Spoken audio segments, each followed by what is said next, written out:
ما شاء الله لا حول ولا قوة إلا بالله العلي العظيم. رب اشرح لي صدري ويسر لي أمري واحلل عقدة من لساني يفقهوا قولي. أعوذ بالله من الشيطان اللعين الرجيم. بسم الله الرحمن الرحيم. الحمد لله رب العالمين، والصلاة والسلام على أشرف الأنبياء والمرسلين سيدنا ونبينا وشفيع ذنوبنا وطبيب قلوبنا ومولانا أبي القاسم محمد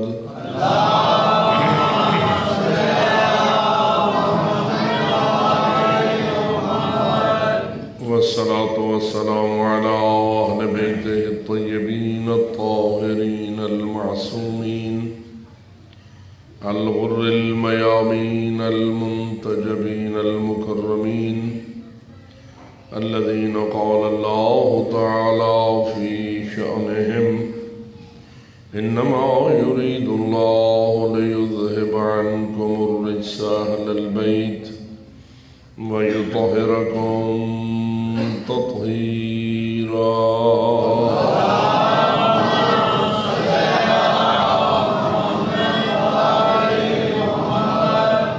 ورحمة الله على أحبابهم وأصحابهم وشيعتهم ومواليهم أجمعين، ولعنة الله على أعدائهم وقاتليهم وظالميهم ملعونين من يوم ظلمهم إلى أبد الآبدين. أما بعد، فقال الله تبارك وتعالى في كتابه المبين وخطابه المتين: بسم الله الرحمن الرحيم. قل لا أسألكم عليه أجرا إلا المودة في القربى.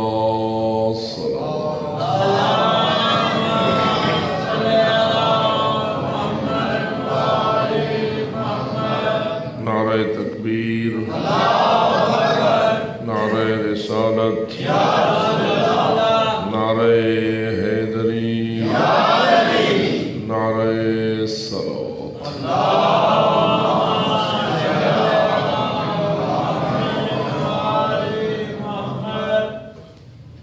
شکر ہے اس ذات احدیت کا جس نے ہم بنی آدم کو اس زمین پر آباد کیا.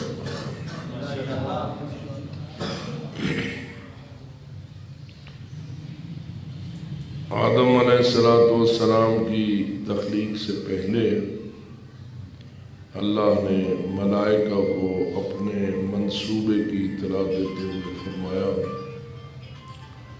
انی جاعل فی الارض خلیفہ انی خالق بشر من طین، کہ میں اس زمین کی مٹی سے ایک بشر کو خلق کر رہا ہوں اور اس زمین میں اس بشر کو میں اپنی خلافت دے رہا ہوں.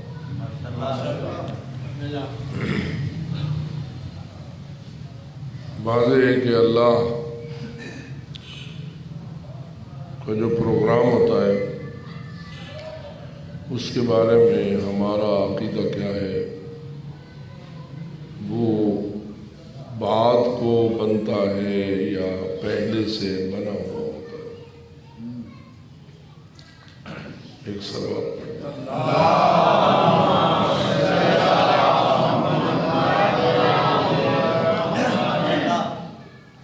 ابھی میں نے آپ کی امام بارگاہ کے اس حصے کی طرف دیکھا جو قبلہ صاحب نے مجھے بتایا کہ ہم یہ امام بارگاہ میں کچھ تھوڑی سی خواتین کے لیے توسیع کر رہے ہیں.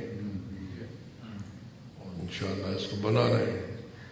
ہماری دعا ہے کہ خداوند منان اس منصوبے کو تکمیل تک پہنچائے اور اس کے فیض سے اس پورے علاقے کو فیض یاب ہونے کی توفیق عطا فرمائے۔ اس مرکز عبادت کو اللہ مینار نور قرار دے اور اس کے نور سے اس علاقے کے تمام مومنین اور مومنات کے قلب و دماغ کو منور فرمائے۔ جو ان دعاؤں میں شامل ہیں قبولیت چاہتے ہیں بآواز بلند صلوات۔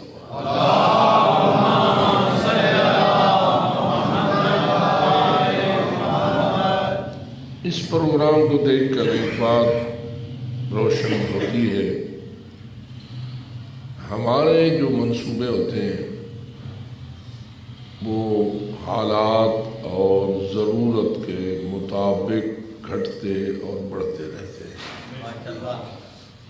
جیسے جیسے ہماری ضروریات کا تقاضا ہوتا ہے ویسے ہی ہمیں منصوبے کو کبھی وسیع کر دیتے ہیں اور کبھی پروگرام کو مختصر کر دیتے ہیں۔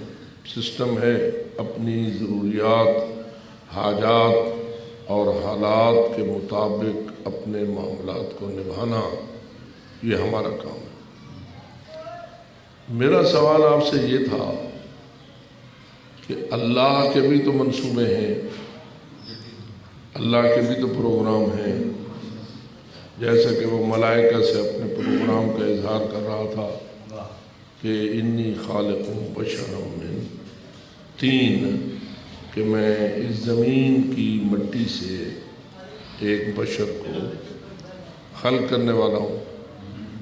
واضح ہے کہ ابھی زمین کی مخلوق بشر خلق نہ ہوا تھا، یعنی آدم علیہ السلام کی تخلیق کا ابھی پروگرام تھا، آدم ابھی خلق نہیں ہوئے تھے، اور اللہ اپنے پروگرام سے اس مخلوق کو آگاہ کر رہا تھا جو آدم علیہ السلام سے پہلے خلق ہو چکی تھی۔ کیونکہ اللہ کی بات کن سے ہو رہی تھی؟ اللہ نے کن سے یہ بات کہی؟ ملائکہ سے یہ بات کہی۔ تو ملائکہ پہلے خلق ہو چکے تھے اور آدم علیہ السلام کی تخلیق کا بھی منصوبہ تھا، اور اللہ اپنے اس منصوبے سے ملائکہ کو آگاہ کر رہا تھا۔ بآواز بلند صلوات پڑھیں۔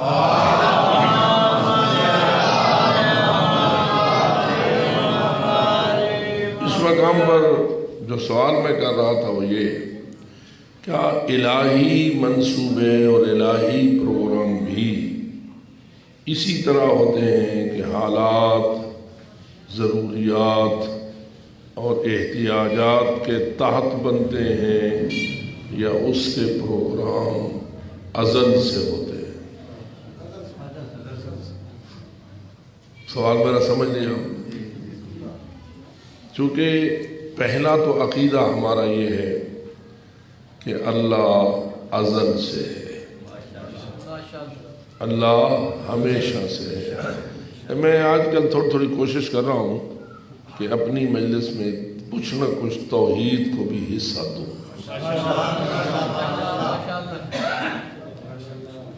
اس لیے کہ محترم علماء کی عافیت کے لیے بآواز بلند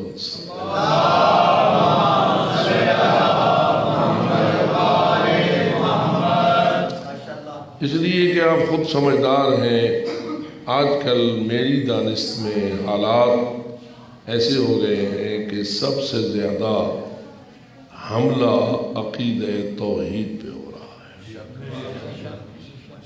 عقیدہ توحید بالفاظ دیگر نئے ظلم کا شکار ہو رہا ہے، اور جب کسی عقیدے پہ ظلم ہونے لگے اور حملہ ہونے لگے تو ہم طلبہ کا یہ فریضہ ہوتا ہے کہ ہم دفاع کے لیے میدان میں آئیں، کیونکہ ہمارا کام ہی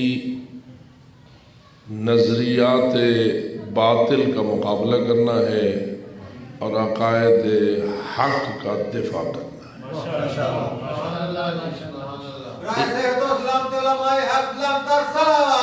اللہ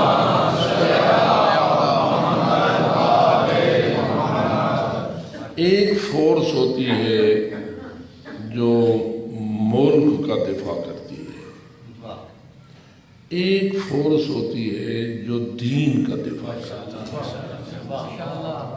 اگرچہ کہ ملکوں کا دفاع کرنے والی فورسز کو بہت زیادہ اہمیت دی جاتی ہے، ان پہ بڑا خرچہ بھی ہوتا ہے، ان کے عہدے بھی بڑے اونچے ہوتے ہیں، ان کو دیکھنا بھی بڑا مشکل سے نصیب ہوتا ہے۔ جیسے آپ زندگی میں کبھی آپ چیف آف آرمی اسٹاف سے ملے؟ جی کیوں نہیں مل سکے؟ اس لیے کہ وہ آرمی کا چیف ہے۔ آرمی کس لیے بنائی جاتی ہے؟ ملک کے دفاع کے لیے، ملک کی زمین کے دفاع کے لیے، دشمن سے اپنے ملک کو محفوظ رکھنے کے لیے۔ تو جو ہمارا دین ہے، کیا اس پہ بھی کوئی حملہ کر سکتا ہے یا نہیں؟ وہ بھی کبھی کسی کے حملے کا شکار ہوتا ہے یا نہیں؟ بلکہ سب سے بڑے حملے کی بات شیطان ابلیس خبیث نے اس وقت کر دی تھی جب اللہ نے اسے لعنتی قرار دے دیا تھا۔ اس نے حضرت آدم کے سجدے سے انکار کیا، اللہ نے اسے امر دیا تھا، اس نے انکار کر دیا، تو اللہ نے کہا فخرج انک رجیم ان علیک لعنتی الی یوم الدین، میری بارگاہ رحمت سے نکل جا، تو مردود ہے، تو رجیم ہے، تو ملعون ہے، اور میری لعنت تجھ پر الی یوم الدین برستی رہے گی۔ اب کیا اس نے سر جھکایا یا اکڑ گیا؟ توجہ رہے، ابلیس مردود رجیم لعنتی ہونے کا اعلان اس کے بارے میں کس نے کیا؟ اللہ نے کیا۔ اب وہ اللہ کے سامنے اکڑا یا سر جھکا لیا؟ جی تو ابلیس کہتے ہی اسے ہیں جو اللہ کے سامنے اکڑ جائے۔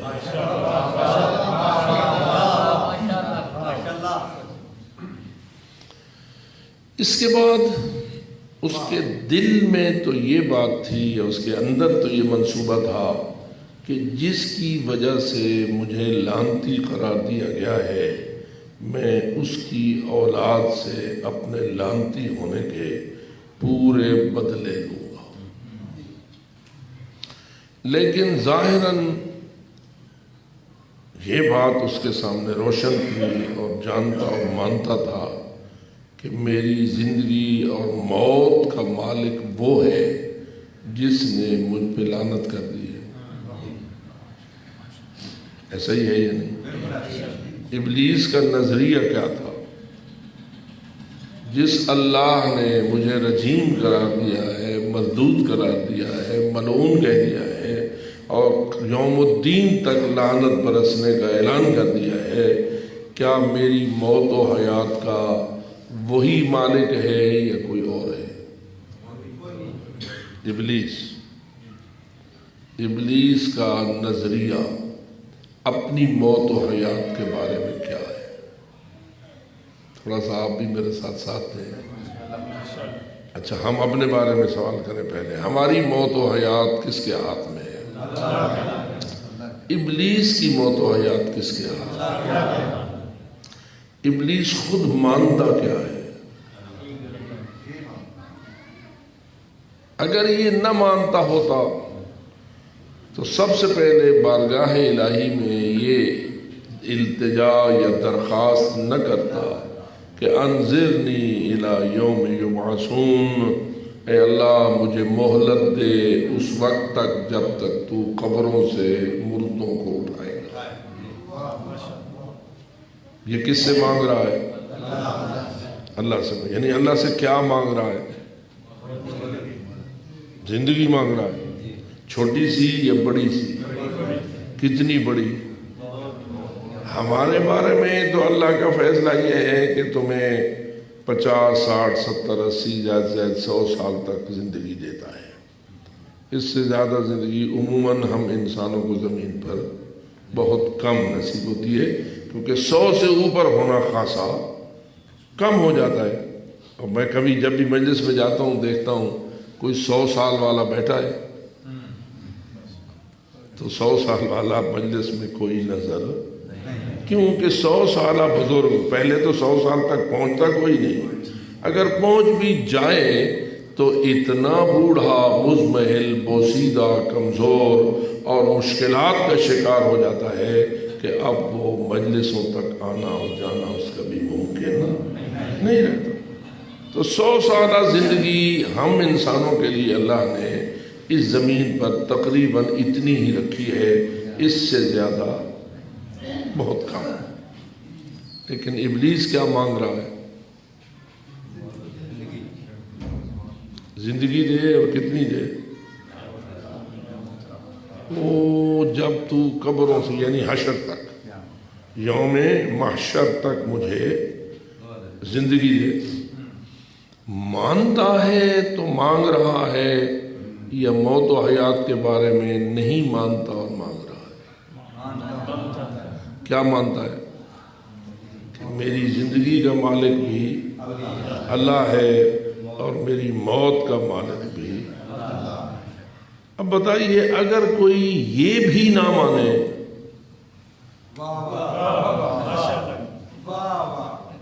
یہ بھی نہ مانے کہ موت و حیات کا مالک اللہ ہے، کسی اور کو موت و حیات کا مالک مانے، تو اس کے عقیدے کو ابلیس سے بھی بدتر کہنے کا حق حاصل ہے۔ نعرہ تکبیر، نعرہ رسالت، نعرہ حیدر،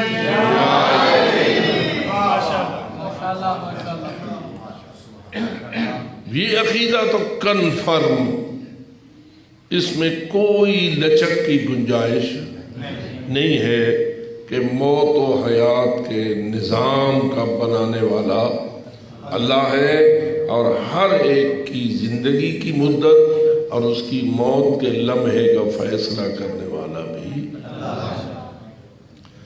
فیصلہ اس کے اختیار میں ہے، لیکن ہمیں ہماری موت کا لمحہ بتاتا نہیں۔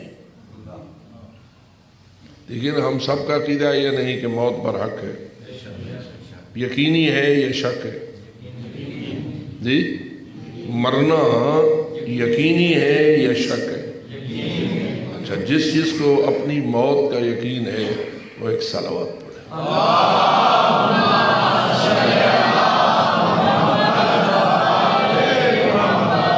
میں پھر پوچھ لیا کرتا ہوں یہ صلوات بھاری تو نہیں پڑی؟ جی، کیونکہ آپ تو ہمیشہ زندگی کے لیے صلوات پڑھتے ہیں، اور میں نے موت کے یقینی ہونے پر صلوات پڑھا دی ہے، تو کم از کم کوئی سمجھداری تو ہونی چاہیے۔ تو موت یقینی ہے،